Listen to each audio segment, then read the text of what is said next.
Namaste and a warm welcome to the special edition of our Current Affairs talk show with me, Shivani Thapabasnet.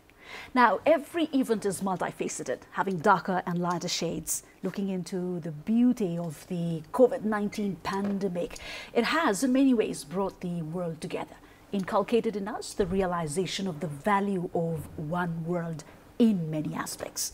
We're coming to you a day after the SAARC leaders rose up to this essence that we can and who came together to evolve a collaborative action. By now we know COVID-19 could subside, but then this could be just the beginning of such episodes. To build on the virtual conference that was held yesterday of the SAARC leaders, we have invited to our studios Honourable Minister for Foreign Affairs, Mr. Pradeep Gyawali.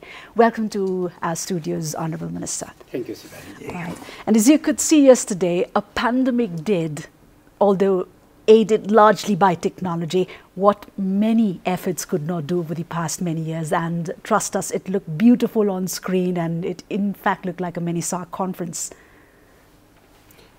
Yeah, thanks to the modern technology and the positive aspect of the globalization, such virtual conferences, meetings and interactions now are possible, and they are in the frequent manners. It was really a great event. Right. What amazed us was, the Indian Prime Minister Narendra Modi just mooted it, and the whole region came together so quickly and made it happen. Yeah, of course, his initiation is really praiseworthy. This event has a great significance.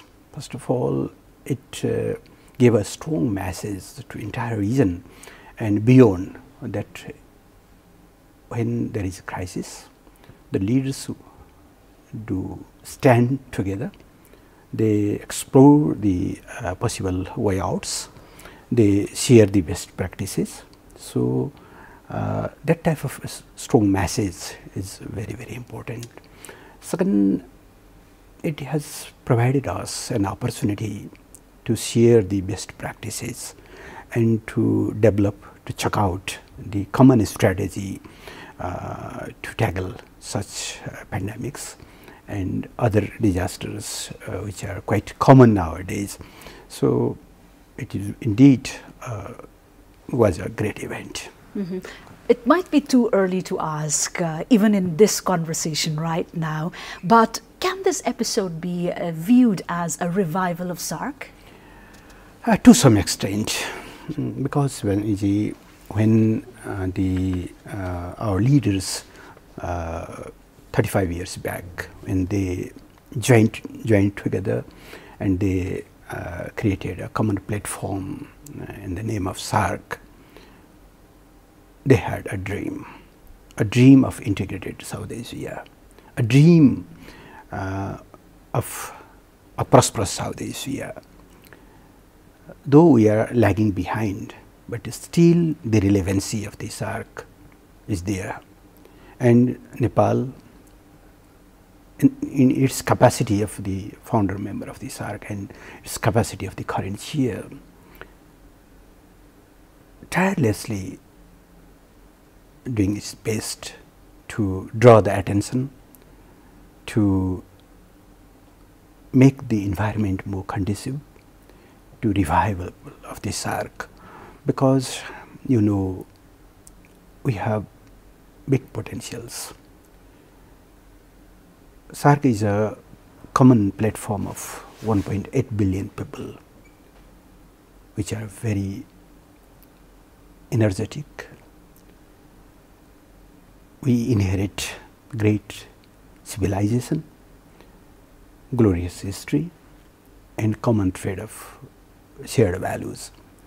But ironically, South Asia is the home of the largest chunk of the poor, and many problems like transnational crimes, terrorism, climate change, and many more are becoming more and more challenging. No single country how mighty it may be, how strong it may be, cannot tackle alone. So, the spirit of SAARC is still there, and it is an opportunity for us to rethink about the stalled SAARC process. It has given us a ray of hope.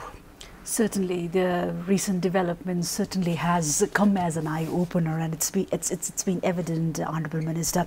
But as you know, it's quite evident that the leaders somehow had forgotten the essence of the establishment or the objectives of the establishment of the SAARC, and we will certainly come back to this later on. But let's come to the point in the context that we're discussing on now.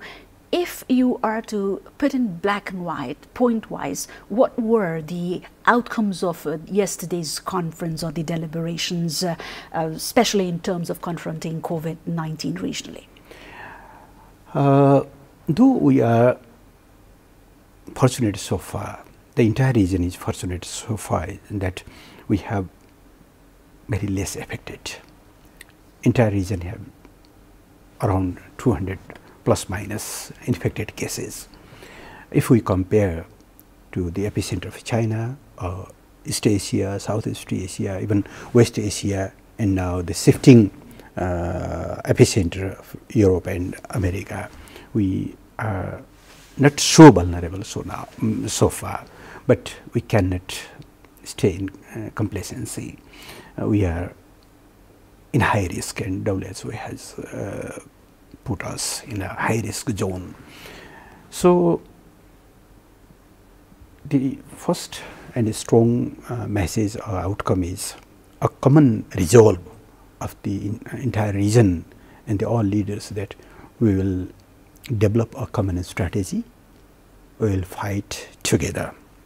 That is very, very important. Second, sharing of the best practices are also very important.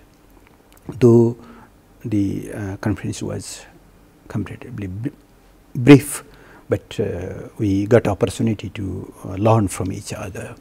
So, the sharing of the best practices are also very, very important. Third, Prime Minister Modi ji proposed to establish a SAARC fund for such type of pandemic. Nepal seconded it, and other leaders also supported that noble idea. So, in the follow-up meetings, we will develop concrete action plan about that center, that funding. And fourth, there was a common commitment that if needed, every country will provide its expertise, medical equipments, medicines, and other supports to the needy one. So, that type of message is very, very important, and build on this common commitment from the top level. The follow-up meetings of the nodal persons, nodal ministries will explore a concrete action plan on that regard. Right, so it's almost about 24 hours now, and if we are to look at the global scenario, I think rapid response and of course preparedness have been the buzzword around. So what course of action Nepal has developed post the conference yesterday? If you could share any new developments on our side. I am here just from the meeting of high-level coordination committee led by Honorable Deputy Prime Minister. In that meeting, we discussed on the understanding of yesterday's conference, and we have developed some new ideas. So, Nepal will play a vital role to push those spirits. So far, Nepal's preparedness is in right track. We are fortunate that we had just one case. Later on, the patient recovered, and we have so far screened more than 465 suspected cases, and fortunately all reports are negative. That means our preparedness is good, but it is for normal period. If all of a sudden there is outbreak, we need to do a lot. So, Nepal is making that type of preparations, not only in domestic level, but we are coordinating with our neighboring countries as well. The most important issue is because we are following the strategy of preventing, stopping the COVID-19 in our borders. Our northern borders are already closed. We have developed very strong screening measures in Tribhuvan International Airport.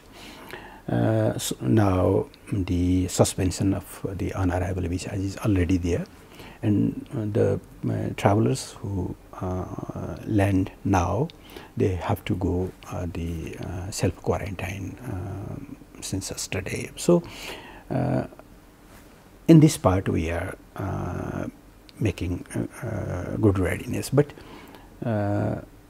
when we talk about the land routes, we have the open borders with India and very massive flow and exchange of the people, and it is quite natural. So, the screening in the land routes in the border points is extremely important, and we are making coordination with the Indian counterparts in this regard as well. So, we will follow the spirit of yesterday's conference. Right. Even yesterday, Prime Minister K.P. Sharma Oli, he noted that Nepal's strategy or priority certainly is preventing the COVID-19 to break into Nepal's borders. And the query and concern, I think this is a biggest concern for the public here in Nepal as well, whether we have enough resources or infrastructure to aid these screening processes along the borders, as you said. In the just concluded right. meeting. If you allow me to make a mention of this, yesterday we carried a news story from Parsa, that's the Birganj customs point, wherein we could see that the authorities therein were struggling to, with the crunch of the resources they had, to adequately and smoothly screen the people into it. And then there were public concerns coming in from Facebook, especially directed towards you, whether the government was thinking of or doing anything to prevent or restrict movement. As we sit between two hotspots, China and India. Actually, India has already decided to have some dedicated border points with Nepal.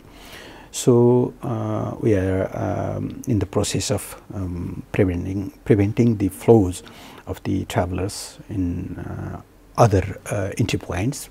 So now we have the type of facility to concentrate ourselves on the fixed or dedicated entry points. We are allocating adequate equipments, thermal guns, safety masks, necessary health workers, and other facilities to the border points. Yes, in comparison of the flow of the people and very frequent exchanges and travel in the cross border, we need to increase our capacity, equipments and logistics, but government is quite sensitive and it is aware, and it is making necessary plans to address the crunch. Right. In his statement yesterday, Indian Prime Minister Narendra Modi made a mention of the rapid response medical team, and then there was something about the integrated disease control surveillance as well. Coming to Nepal's public, the concern is again whether we have enough health infrastructure. Prime Minister Oli made a mention of using the hospitals at the border points, and then if you take a quick pan into the health infrastructures of South Asia, we're sure that Nepal will fare into the lower rung. So how, if you look at the global scenario again, the problem is if it comes, then do we have enough? No country has enough if really there is pandemic, really that type of outbreak, because the most advanced countries are also facing similar problems. They are facing the inadequate supplies, crunch, and the inadequate health facilities. Even the countries like Italy, UK, they have also some problems. But we have done our best. Now we have established 235 ICUs. We have developed more than 100 bed quarantine facilities in Kathmandu Valley. Just yesterday there was a meeting of the Chief Minister, Provincial Minister for Social Sector. They reported us, and then all provincial and local levels are also making necessary preparations. So I don't think there is any reason to be panic. Yes, we should be prepared. We should be very, very careful. But there is no need to be panicked, because so far our strategy producing good results. That means we are in right track. And even if there will be an outbreak, we are prepared. No country, no government can say that everything is perfect, we are immune, but in comparison of our resources, our limitation, government is ready to tackle any that type of happenings in the future. There is a query sent in by a journalist friend all the way from Sri Lanka, and especially directed to you. He shares that in Sri Lanka, the cases of the confirmed cases about 4 days ago were just 3 in Sri Lanka, but then it has risen to up to 22 today.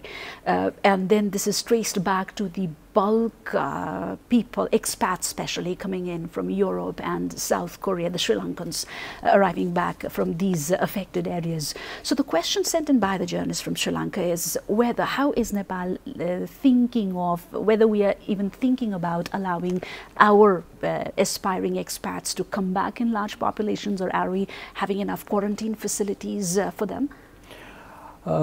We have 3 types of quarantine facilities.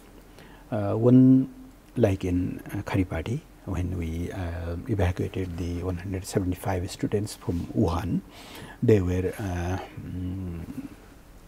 set there, and we provided excellent service.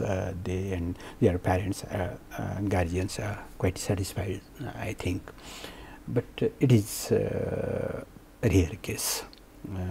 Similar cannot be happen. If there is some that type of problem, definitely government will be ready. But now we have encouraged the expatriate to be self-quarantined in their home.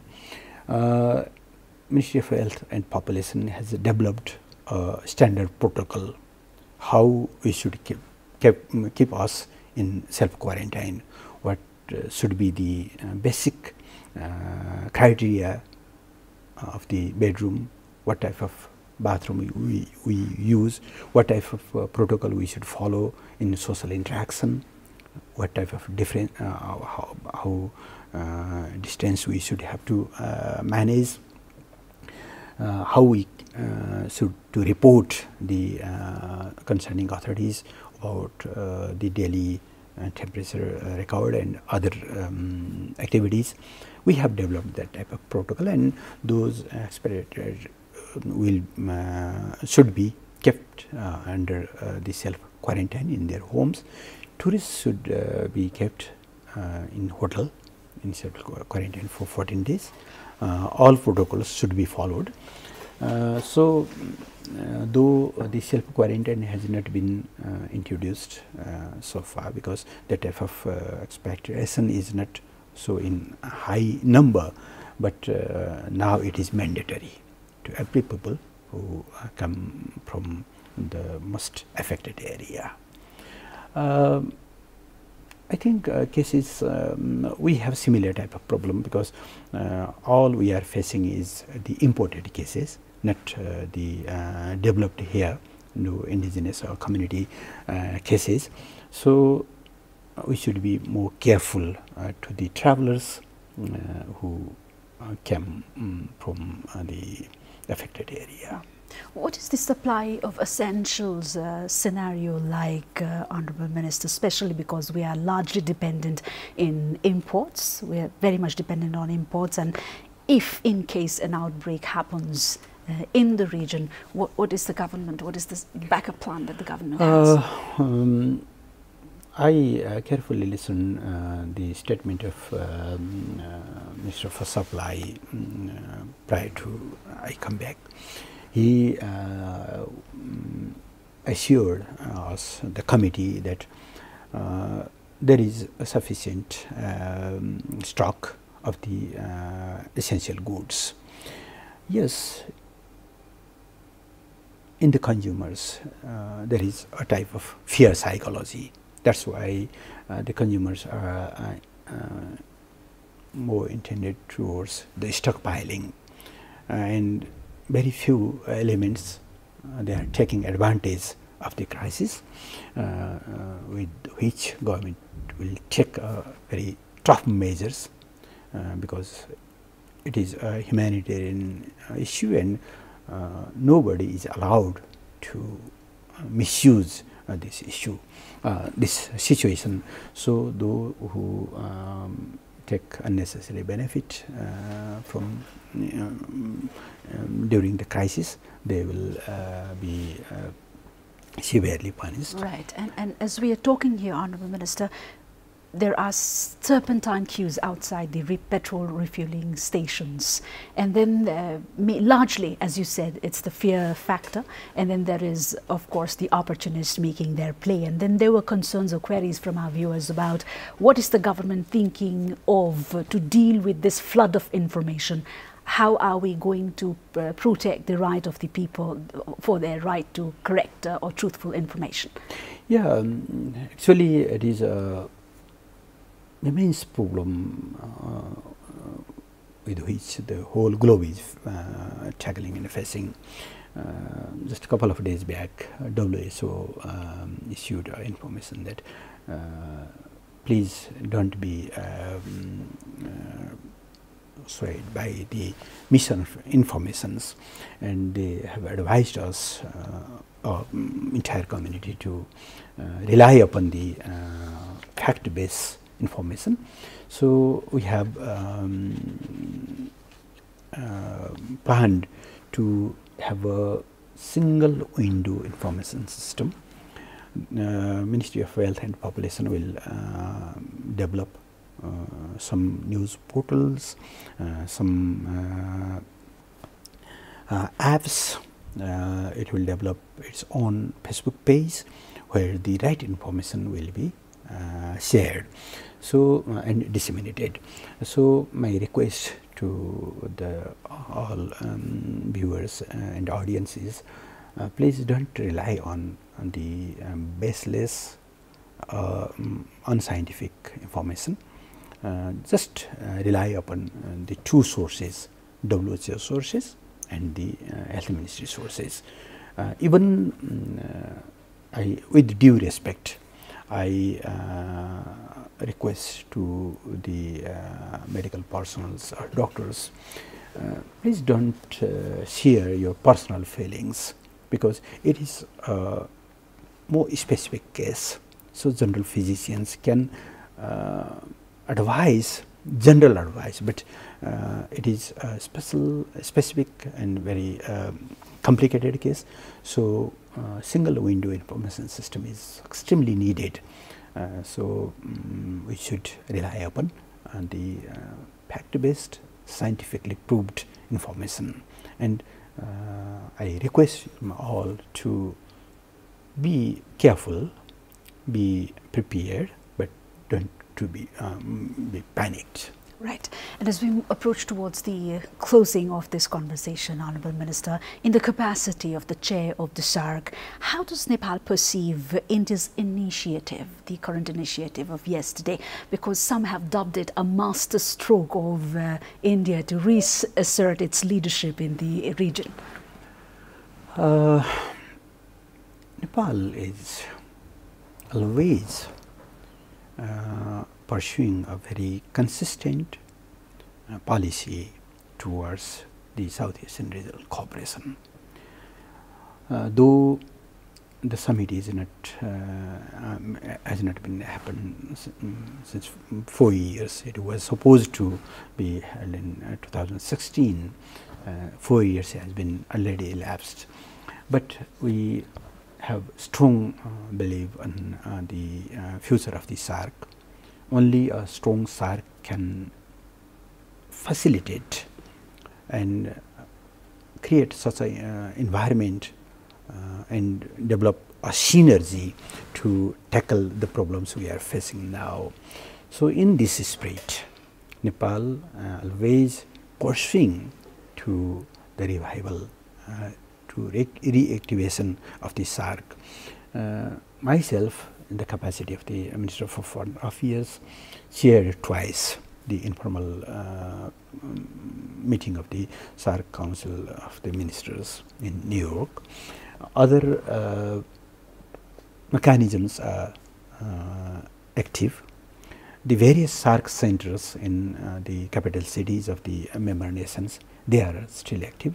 Just we should create such an environment to organize this summit, because the summit is extremely important. When I received the newly appointed Secretary General of the SAARC a couple of days back, I requested him to raise to the all member nations and organize the standing committee meeting. Standing committee meeting is such an instrument which is led by the foreign secretaries. It will lay a solid foundation for the meeting of the SAARC foreign ministers, and then it will create a conducive environment for the summit.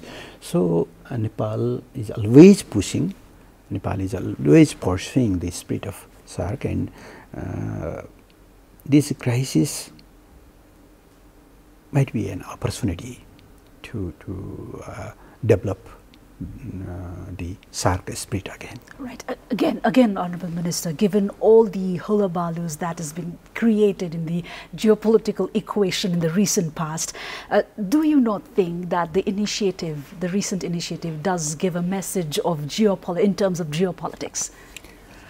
Let us confine ourselves this meeting on the very pertinent challenge we were facing, but it may have long-lasting impacts. Let us wait the future consequences, but basically it was very pertinent, very important initiative, and it can develop a good result in the future. Right, and as we end, we certainly need to laud the enthusiasm showed by the Right Honourable Prime Minister KP Sharma Oli, wherein he very strongly noted the need of collective and collaborative efforts to foster, a strategic plan. Yeah, of course, and his presence itself was a strong message of Nepal's firm commitment in that regard. Though there were some concerns about his health status, just 3 days back, he was discharged from that big surgery. But he is not just the Prime Minister of Nepal, but he is the current chair of the SAARC as well. So, in that capacity, he attended the meeting. He conveyed a very strong message to his fellow heads of the state and heads of the government, and it is in the line of the strong commitment on regional cooperation of Nepal. Right. Thank you, Honourable Minister, for coming over and sharing your very, very important thoughts at this very, very important juncture. And as we thank you all for coming over to the studio, certainly a very warm namaste. Namaste is the namaste, yeah, it is right. Greetings. Nowadays it is quite popular. Thank you very much, Shivani. You provided me an opportunity to share our views and Nepal's position on the regional cooperation and response for this crisis. Thank you very much. Well, with the urge again to all our viewers to stay safe and cautious, it's Shivani Thapa and the whole team signing off for now. Until next time, goodbye and namaste.